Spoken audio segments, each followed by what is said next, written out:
Hariom, hope you're all doing well. It's been a long time we haven't met. I pray that God will be with you in every step you take, and let's hope for the good things to happen. Stay safe and take good care of yourself. Now let's get into the class with a prayer. Close your eyes slowly. Take a deep breath and chant Om 3 times.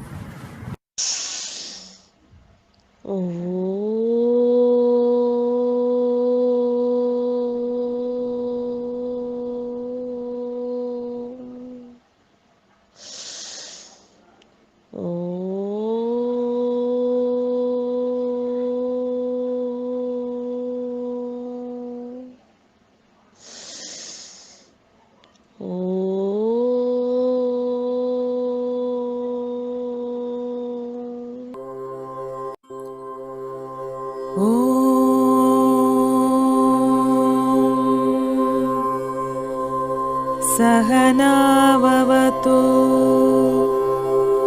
सहनौ भुनक्तु सह वीर्यङ्करवावहै तेजस्विनावधीतमस्तु मा विद्विषावहै ॐ शान्ति शान्ति शान्तिः हरि ओम् श्रीगुरुभ्यो नमः हरि ओम्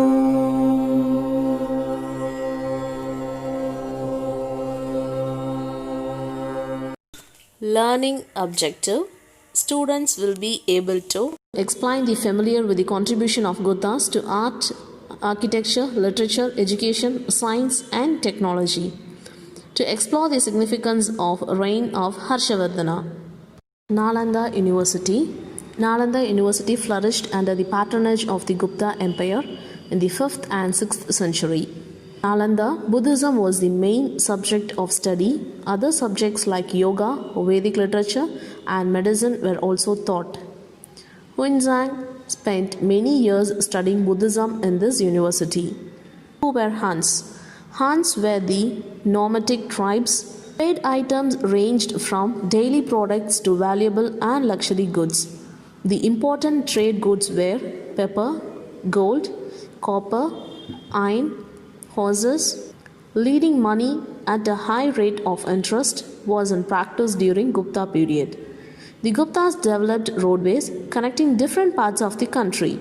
Pataliputra, Ujjain, Benares were the famous trade centers.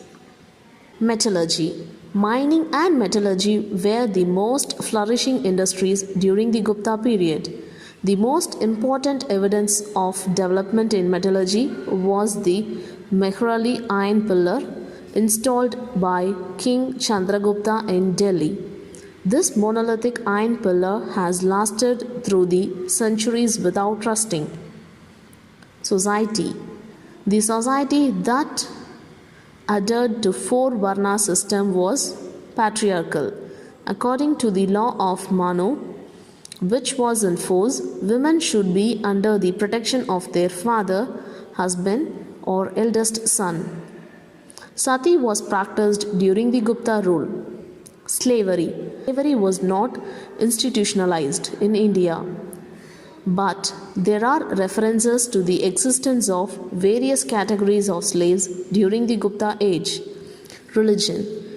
There was a revival of Vedic religion and Vedic rites. Buddhism also continued to flourish, though it split into 2 sects, namely Hinayana and Mahayana. Art and architecture. The Guptas were the first to construct temples, which evolved from the earlier tradition of rock-cut shrines. The most notable rock-cut caves are found at Ellora. 2 remarkable examples of Gupta metal sculptures are a copper image of Buddha about 18 feet high at Nalanda, and Sultangang Buddha 7.5 feet in height. Literature. Though the language spoken by the people was Prakrit, the Guptas made Sanskrit the official language and their epigraphic records are in Sanskrit. Mathematics, astronomy, and medicine, invention of zero, and the consequent evolution of the decimal system were the legacy of Guptas to the modern world. Aryabhatta and Varahamihra and Brahmagupta were foremost astronomers and mathematicians of the time. Aryabhatta, in his book Surya Siddhanta, explained the true cause for solar and lunar eclipse. He was the first Indian astronomer to declare that the earth revolves around its own axis. Dhanvantri was the famous scholar in the field of medicine. He was a specialist in Ayurveda.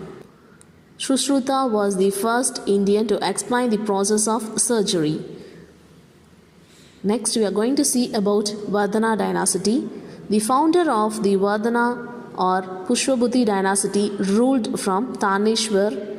Pushpabhuti served as the military general under the Guptas and rose to power after the fall of Guptas with the accession of Prabhakara Vardhana. The Pushpabhuti family became strong and powerful. Rajavardhana, the eldest son of Prabhavardhana, ascended the throne after his father's death. Rajavardhana's sister Rajeshri's husband, Raja of Kanuj, was killed by the Gauda rule. Sasanka also imprisoned Rajeshri. Rajavardhana, in the process of retrieving her sister, was killed by Sasanka.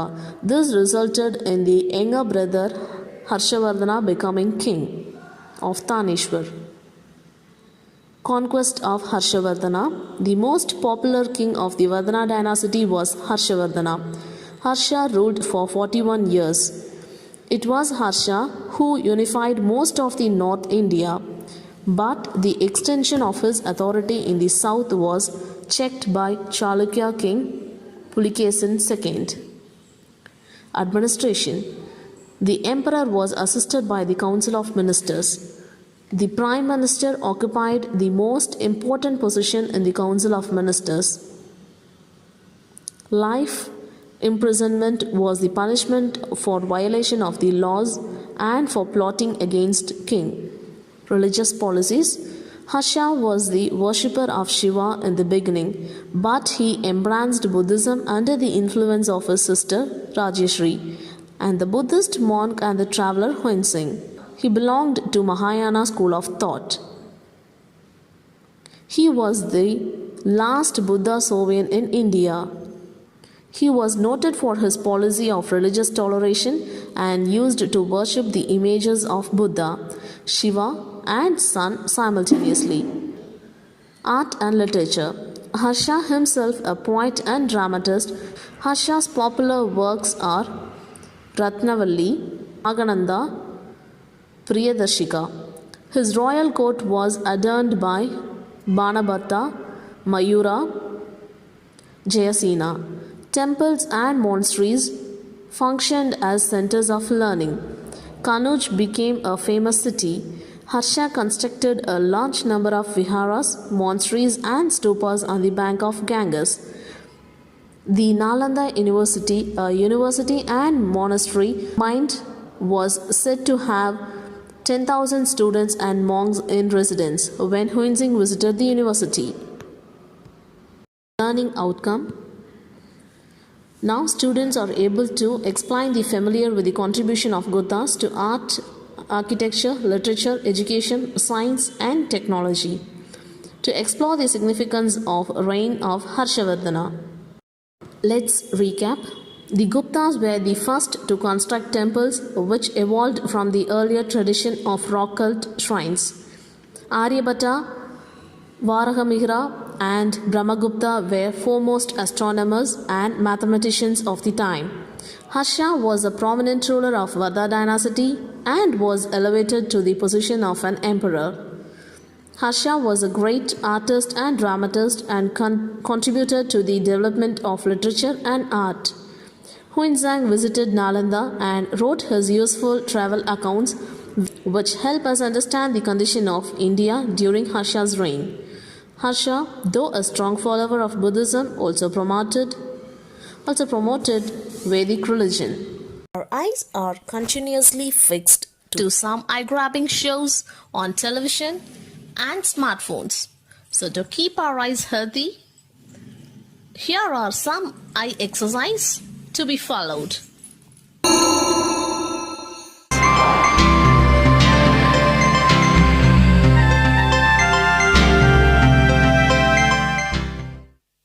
Sit down on the ground comfortably. Without moving your head and neck, look upwards and then downwards. Keep your neck and back straight.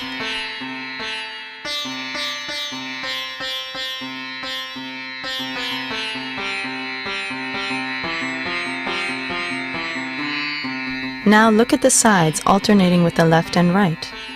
Do not move your neck while looking sideways.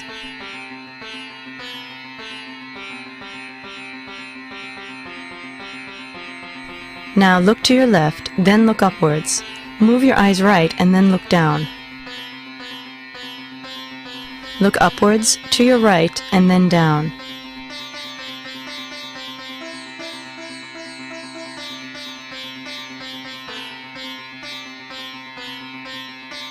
Now look upwards, then to your left and down.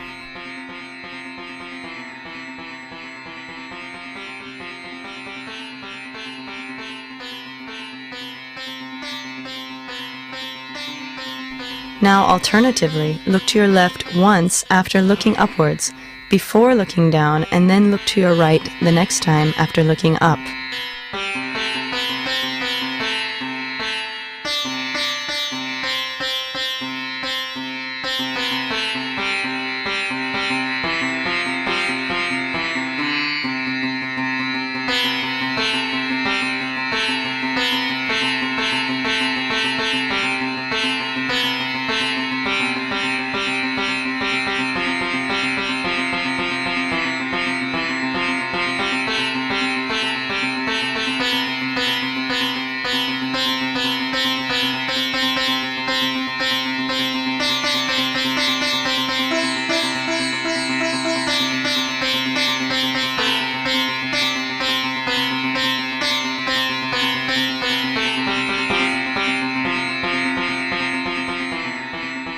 Close your eyes and rest for some time.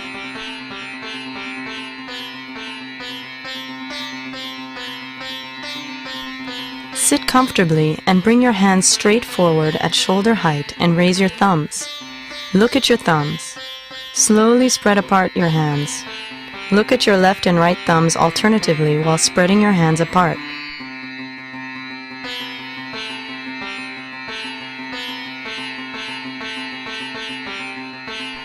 Bring your hands together, continuing to look at your left and right thumbs alternatively.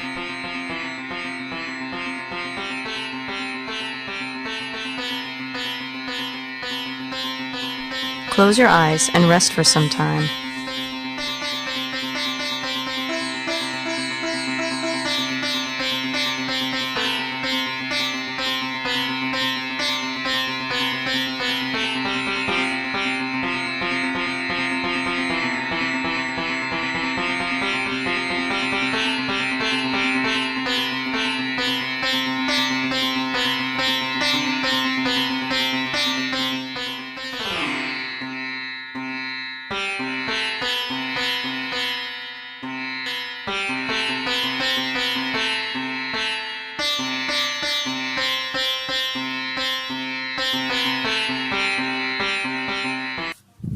Close your eyes slowly.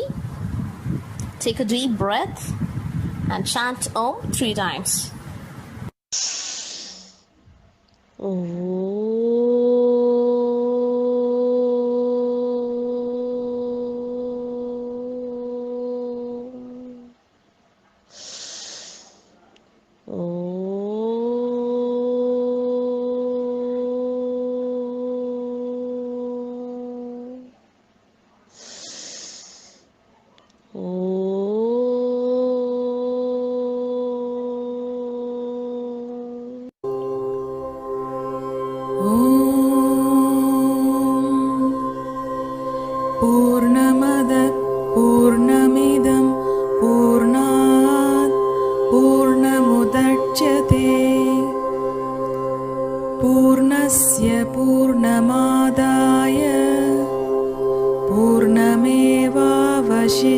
प्रजापते।